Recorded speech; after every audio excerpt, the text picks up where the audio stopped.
बारामूला, डोडा, कठुआ और राजौरी में 5 मेडिकल कॉलेजों को बनाने का काम तेजी से चल रहा है।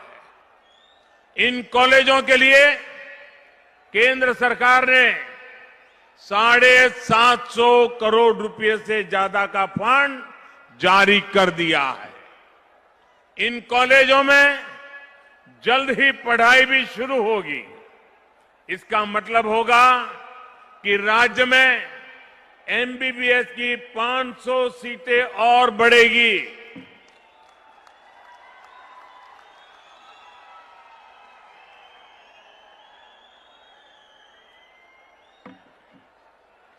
आप चाहते हैं ना मेडिकल कॉलेज में यहां के बच्चों को अवसर मिले? चाहते हैं कि नहीं चाहते हैं? सुनाई नहीं देता है? सुनाई देता है? पक्का? जम्मू कश्मीर में पिछले 70 साल में 500 ही एमबीबीएस की सीटें थी, जो भाजपा सरकार के प्रयास के बाद अब 2 गुनी से भी अधिक होने वाली है। एम्स मेडिकल कॉलेज के अलावा कठुआ का इंजीनियरिंग कॉलेज और जम्मू में Indian institute of mass communication का नया कैंपस यहां के युवा साथियों को प्रोफेशनल एजुकेशन के नए अवसर देने वाले हैं। मुझे बताया गया है कि यहां पर आईआईटी की बिल्डिंग का काम भी पूरा हो गया है और आईआईएम के बिल्डिंग के लिए काम शुरू होने जा रहा है। साथियों, केंद्र सरकार युवाओं को समान अवसर देने के लिए समर्पित है। हाल में एक ऐतिहासिक फैसला लेते हुए शिक्षा और सरकारी सेवाओं में सामान्य वर्ग के गरीब युवाओं को 10% आरक्षण देने का काम किया गया है। इससे जम्मू के भी अनेक मेधावी गरीब युवा नौजवानों को लाभ होने वाला है। इसके अलावा सरकार देश भर के शैक्षणिक संस्थानों में करीब करीब 25% सीटों में भी वृद्धि करने जा रही है। भाइयों और बहनों, जम्मू में यातायात और दूसरे इंफ्रास्ट्रक्चर को भी मजबूत किया जा रहा है। दूर दराज के इलाकों को जोड़ने, यहां की सड़क नेटवर्क को सुधारने के लिए भाजपा सरकार ने प्रधानमंत्री विकास पैकेज में 40,000 करोड़ रुपए का प्रावधान इस काम के लिए किया है। मुझे इस बात की खुशी है कि इस पैकेज से बन रहे सड़क, पुल, सुरंग, नेशनल हाईवे का काम अब तेजी से शुरू हो गया है।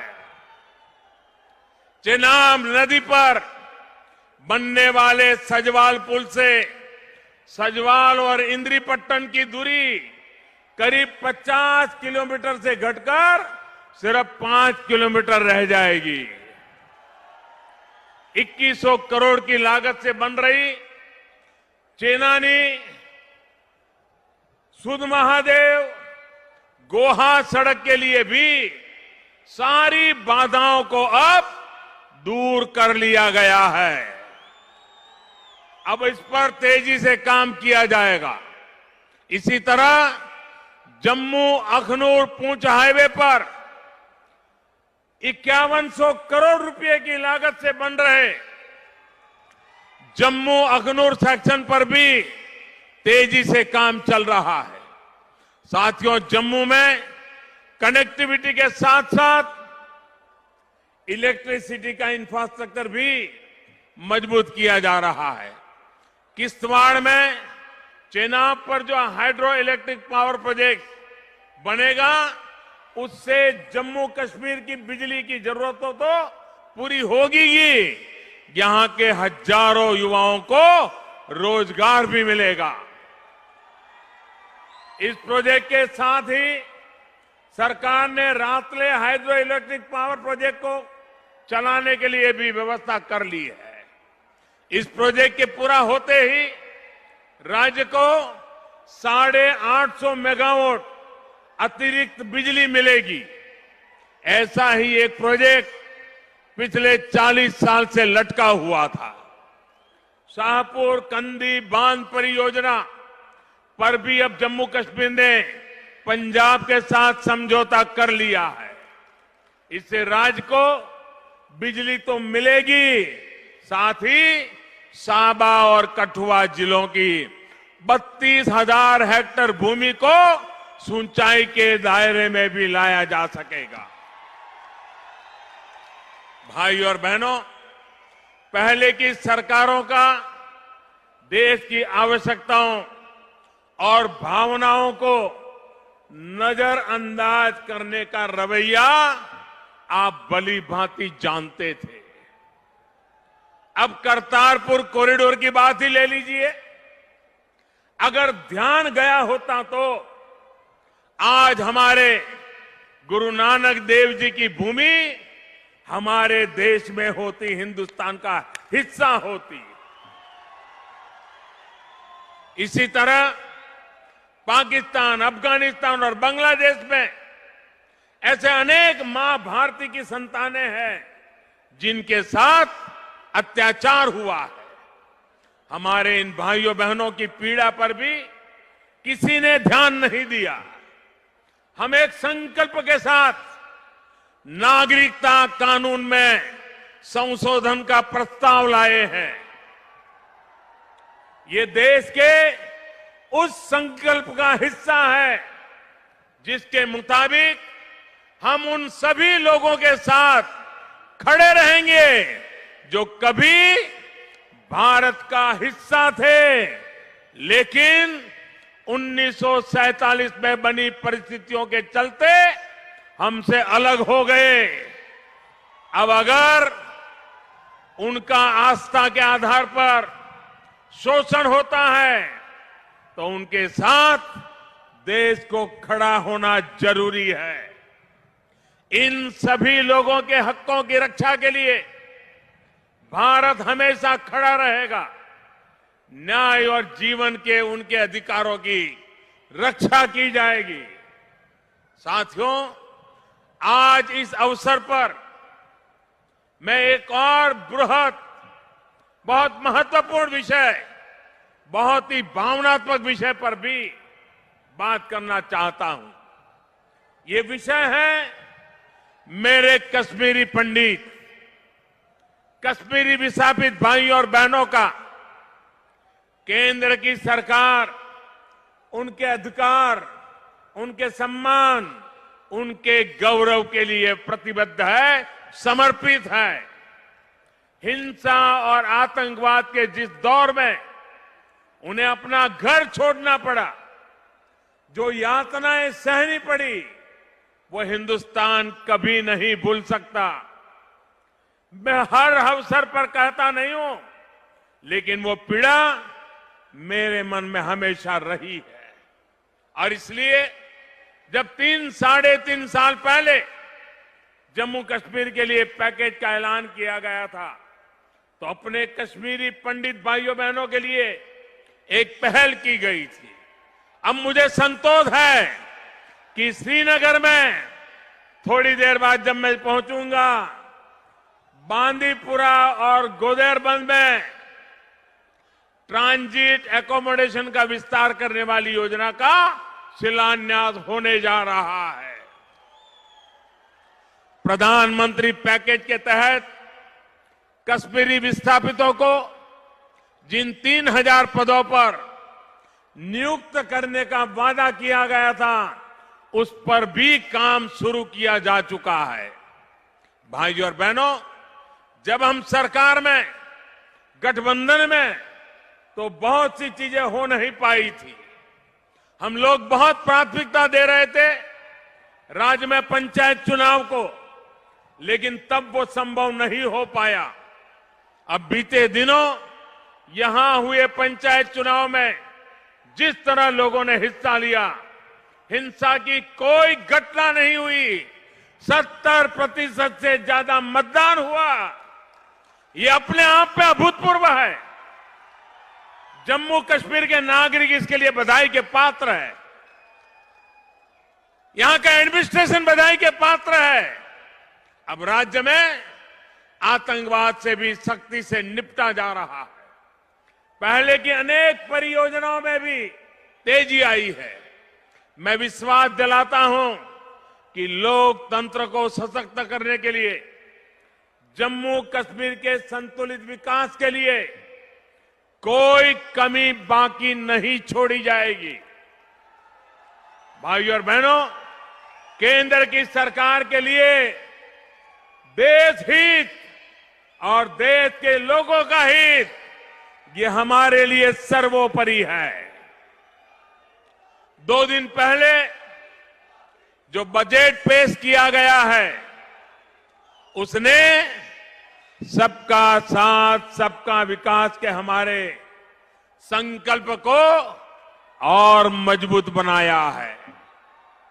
ये बजट गरीब, किसान, मजदूर, कर्मचारी, व्यापारी, युवा हो, बुजुर्ग हो, महिला हो, दलित हो, आदिवासी हो, हर किसी के विकास को गति देने वाला है।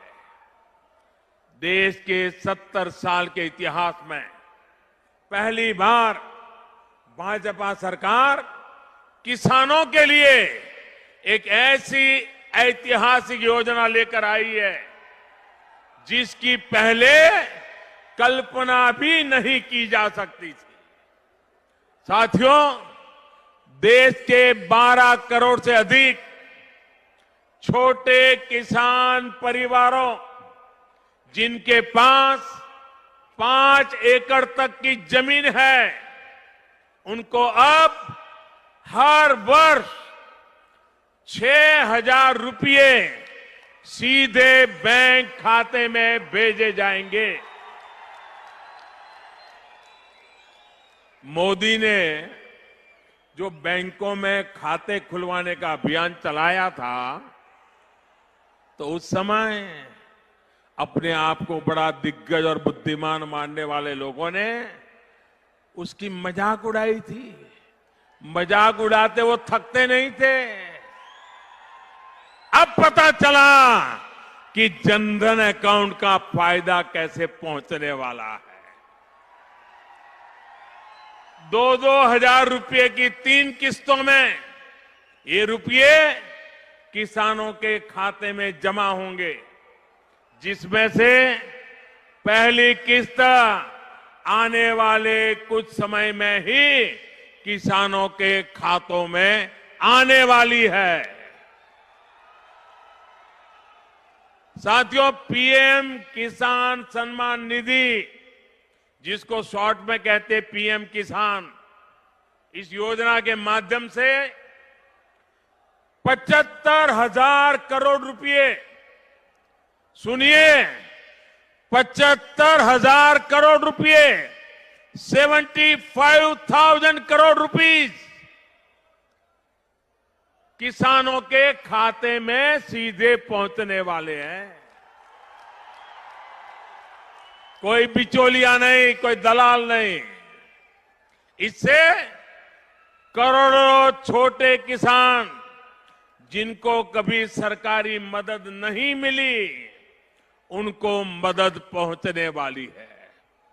साथियों, अब आप ही बताइए, अगर आप एक मरीज है तो आप क्या पसंद करेंगे कि आप हर 6 महीने में बीमार पड़े और फिर जब डॉक्टर के पास जाएं तो डॉक्टर कुछ पुड़िया पकड़ा दें, इंजेक्शन लगा दें, रुपये मार ले,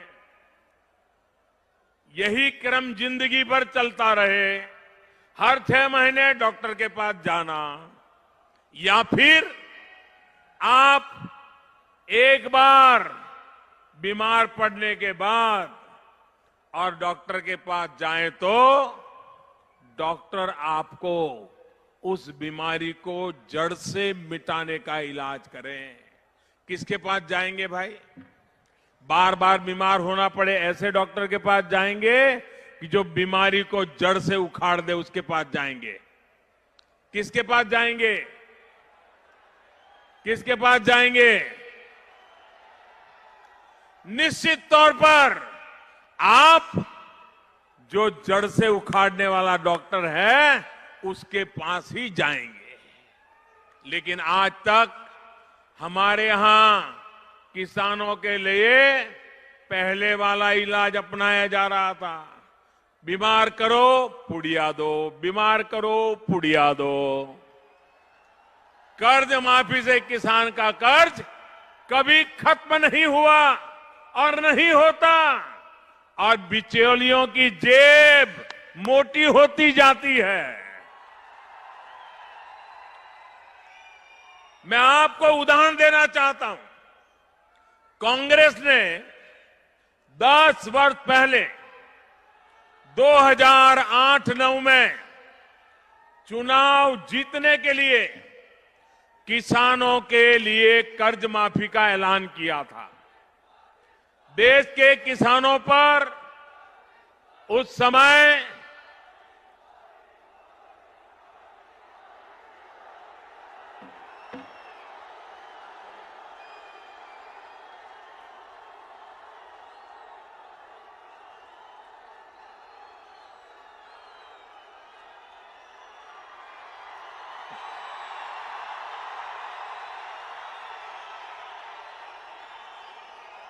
देश के किसानों पर उस समय 6 लाख करोड़ रुपए का कर्ज था।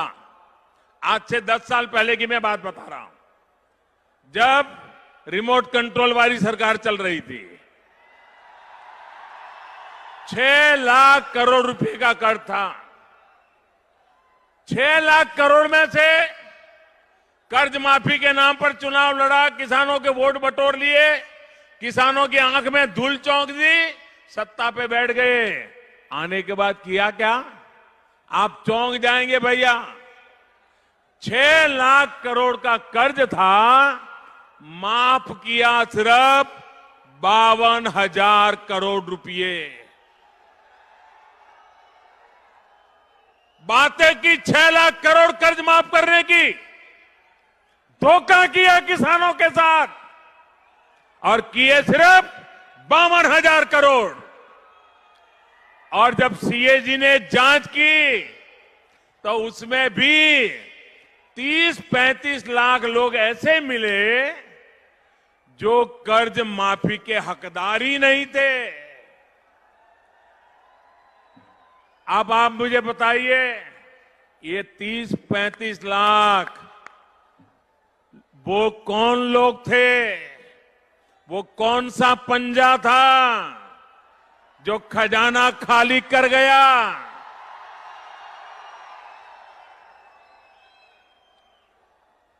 वो रुपये कहां गए? ये बताने की जरूरत मुझे नहीं है, क्योंकि देश के नामदारों का दागदार ट्रैक रिकॉर्ड जनता भली भांति जानती है। देश ये भी जानता है कि जिनकी तब कर्ज माफी हुई वो भी फिर से कर्जदार बन गए, कर्ज में डूब गए। अब जब 10 वर्ष पूरे हो गए तो फिर कर्ज माफी का शोर कांग्रेस ने मचाना शुरू कर दिया। चुनाव आते हैं और उनको कर्ज माफी का बुखार आता है, क्योंकि ये ऐसी जड़ी बूटी उनके पास थी कि भले भोले किसानों की आंख में धूल झोंक करके चुनाव निकाल दो, बाद में उनको छोड़ दो। लेकिन फिर एक बार कांग्रेस की वही सच्चाई सामने आ रही है। अब आप देखिए पिछले दिनों क्या हुआ। अभी अभी मध्य प्रदेश में कांग्रेस की सरकार बनी है, वहां क्या किया? किसानों के कर्ज माफी पर वो चुनाव में आए। मध्य प्रदेश में ऐसे किसानों का कर्ज माफ हो रहा है जिन पर कभी कर्ज ही नहीं था, और जिन पर कर्ज है उनको कितने रुपए का चेक मिला है? आप हैरान हो जाओगे। 13 रुपये का कर्ज माफ हुआ, 13 रुपये। राजस्थान में सरकार ने आते ही हाथ खड़े कर दिए। साथियों, इनकी नीति और नियत किसानों को कर्ज से मुक्त करने की कभी रही नहीं। किसानों के नाम पर बिचौलियों के पेट भरना, जेब भरना, यही सिलसिला चला है। एक पल के लिए मान भी लीजिए जाए कि ईमानदारी से किसानों का कर्ज माफ किया जाएगा, तब भी क्या स्थिति बनेगी? ये ईमानदारी से काम करने वाले नहीं है। फिर भी चलो, माता वैष्णो देवी के चरणों में बैठे हैं तो हम एक बार सोच लें कि चलो भाई ईमानदारी से करेंगे। इसका लाभ किसको मिलेगा? मैं आपको समझाना चाहता हूं। अगर कर्नाटक में जो उन्होंने कर्ज माफी का वादा किया है, अगर उसका 100% लागू करेंगे और सचमुच में ईमानदारी से करेंगे, तो भी उसका लाभ 100 किसानों में से 30-40 किसानों से अधिक किसानों को नहीं मिलेगा। 100 में से 30-40, और उसमें बेईमान कितने घुस जाएंगे वो अलग।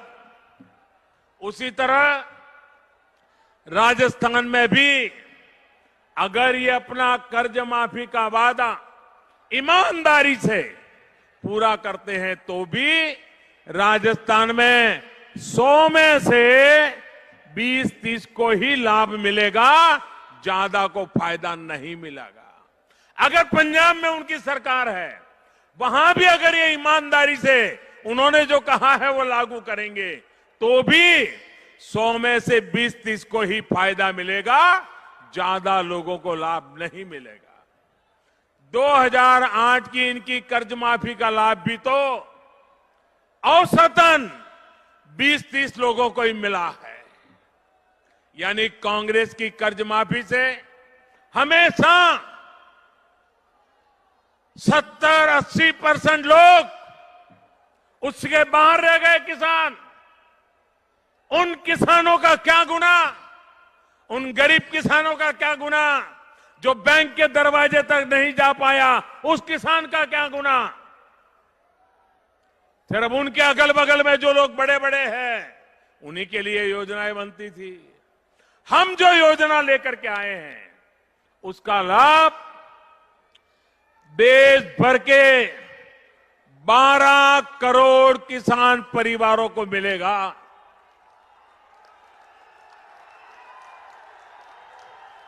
12 करोड़ किसान परिवारों को मिलेगा।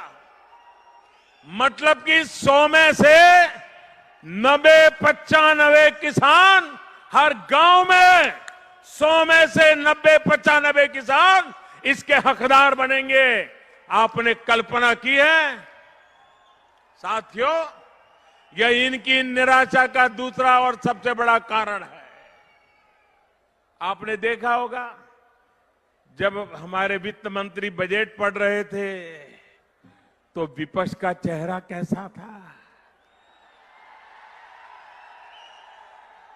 सब कुछ लटक गया था, होश गंवा बैठे थे, क्योंकि पाई पाई का उपयोग, जनहित में उपयोग, सामान्य मानवी के कल्याण में उपयोग, ये उन्होंने कभी न सोचा है, न सीखा है, न किया है। एक तो कर्ज माफी से मिलने वाला कट चला गया, बिचौलियों की दुकानें बंद हो गई, और दूसरा उनके चुनावी गुब्बारे की हवा भी निकल गई। कर्ज माफी से सल्तनत वापसी की कांग्रेस की इस 10 वर्षीय योजना से अब किसान सचेत हो चुका है। भाई और बहनों, मैं आपको बताना चाहूंगा कि परसों बजट में घोषित की गई पीएम किसान सम्मान योजना का लाभ केवल एक बार नहीं, एक बार की योजना नहीं है। ये हर वर्ष मिलेगा।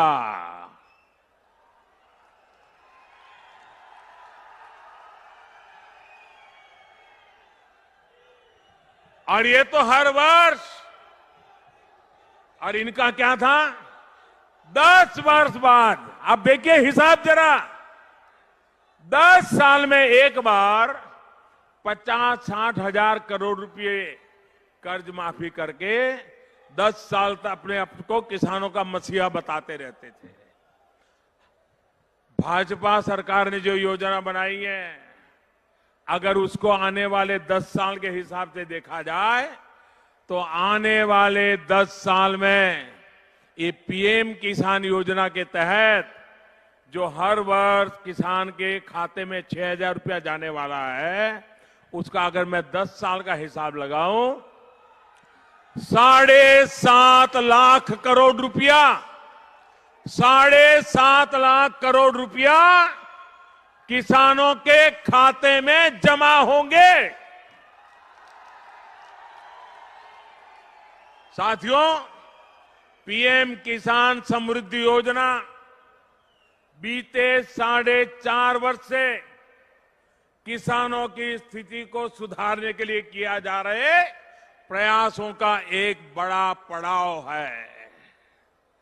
बीज से बाजार तक अनेक प्रयास निरंतर किए जा रहे हैं।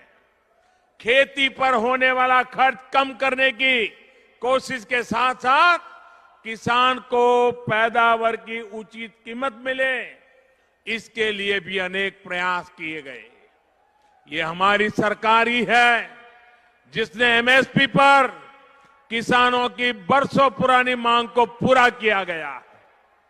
रबी और खरीफ की 22 फसलों का समर्थन मूल्य 1.5 गुना से अधिक तय किया गया है। अब राज्य सरकारों को इस बात के लिए प्रोत्साहित किया जा रहा है कि ये समर्थन मूल्य किसानों तक पहुंचे। साथियों, इस बजट में जय किसान के साथ साथ जय जवान के लिए भी बहुत बड़ा फैसला लिया गया है। जम्मू तो डोगरा परंपरा शौर्य की भूमि है। मैं जम्मू कश्मीर के हजारों फौजी परिवारों को बधाई देता हूं, क्योंकि देश का डिफेंस बजट 3 लाख करोड़ रुपए के पार कर गया है। इससे हमारी रक्षा तैयारियां तो मजबूत होगी, हमारे जवानों को भी लाभ मिलेगा। भाई और बहनों, देश इस बात का भी साक्षी रहा है कि कैसे 4 दशकों से 1 रैंक 1 पेंशन का मुद्दा लटका हुआ था। नियत में क्या अंतर होता है, इसका अंदाजा इसी बात से लगाया जा सकता है कि कांग्रेस की सरकार ने 1 रैंक 1 पेंशन के लिए 2014 में ऐसा ही आंकड़ा मार दिया था बजट में 500 करोड़ का, जबकि केंद्र की भाजपा सरकार इसके लिए अब तक 35,000 करोड़ रुपए से ज्यादा आवंटित कर चुकी है। ये कितना झूठ बोलते थे, 500 करोड़ में घोषणाएं करते थे, जरूरत थी 35,000 करोड़ की, लेकिन सेना के जवान को आंख में भी धूल झोंकने में उनको कोई शर्म नहीं आई। इसमें भी लगभग 11,000 करोड़ रुपए का तो एरियर ही है जो देश भर के सैनिक परिवारों को खाते में पहुंच चुका है। साथियों, आज जम्मू और कश्मीर पुलिस हो, हमारा सेंट्रल फोर्सेस के जवान हो, सेना के जवान हो, मुश्किल परिस्थितियों में भी देश और शांति के दुश्मनों से लोहा ले रहे हैं। मैं शहीद नजीर अहमद वानी, शहीद औरंगजेब, इम्तियाज अहमद मीर जैसे अनेक बहादुर साथियों को आदरपूर्वक श्रद्धा सुमन अर्पित करता हूं। मैं हर शहीद के परिवार को विश्वास दिलाता हूं कि देश की सरकार आपके साथ हर कदम पर खड़ी रहेगी। मैं सीमा पार गोलीबारी का सामना कर रहे परिवारों को भी आश्वस्त करता हूं कि उनकी सुरक्षा के लिए हर संभव कोशिश की जा रही है। एक तरफ तो दुश्मन को करारा जवाब दिया जा रहा है, वहीं दूसरी तरफ सीमा पर 14,000 बंकर बनाए जा रहे हैं ताकि आप सभी सुरक्षित रह सके। भाइयों और बहनों, देश की सुरक्षा और देशवासियों का जीवन स्तर ऊपर उठाने के लिए, नए भारत के निर्माण के लिए केंद्र सरकार पूरी तरह से समर्पित है।